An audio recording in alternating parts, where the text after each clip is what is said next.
பிரியமானவர்களே, ஆண்டவராகிய இயேசு கிறிஸ்துவின் நாமத்தில் உங்கள் யாவரையும் வாழ்த்துகிறேன்.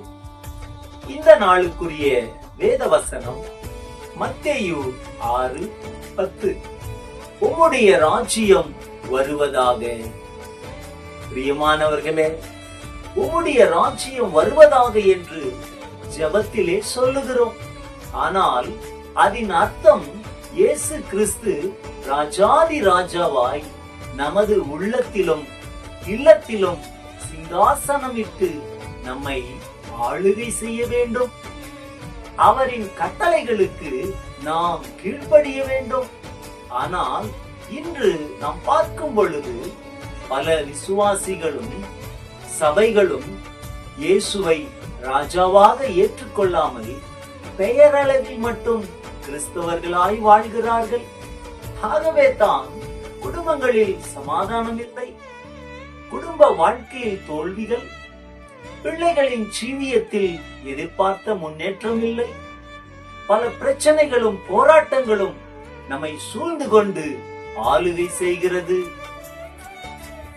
வேதத்திலே பார்க்கும் பொழுது நியாயாதிபதிகள் நியாயம் விசாரித்த நாட்களில் பஞ்சம் உண்டாயிற்று என்று வாசிக்கிறோம். காரணம், அந்நாட்களில் அவனவன் தன் பார்வைக்கு சரியானபடி செய்தான். இஸ்ரவேலின் சகல கோத்திரங்களும் தங்கள் இஷ்டப்படியெல்லாம் வாழ்ந்தார்கள்.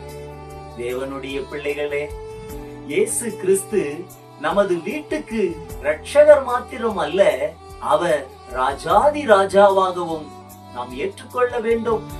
அப்பொழுது அவர் நம்மையும் நம்முடைய குடும்பத்தையும் தேசத்தையும் ஆளுகை செய்து ஒரு குறைவில்லாமல் உள்ளுள்ள இடங்களில் மேய்த்து அமர்ந்த தண்ணீர் அண்டையில் நம்மை நடத்தி செல்வார். தேவ பிள்ளைகளே, இயேசு கிறிஸ்து முதல் முறையாக உலகிற்கு வந்தபோது பாவம் போக்கும் தேவ ஆட்டுக்குட்டியாக வந்தார்.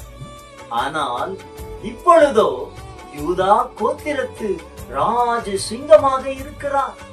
இவரே நம்முடைய இல்லத்தின் உள்ளத்தின் ராஜாவாக வேண்டும் என்ற வெளிப்பாட்டை அடைந்து, பிதாவே, இப்பொழுதே உம்முடைய ராஜ்யம் வருவதாக என்று மனதார ஜெபிப்போமா? அன்பின் பரலோக பிதாவே, இயேசுவின் நாமத்தில் உம்மை துதிக்கிறோம், ஸ்தோத்தரிக்கிறோம்.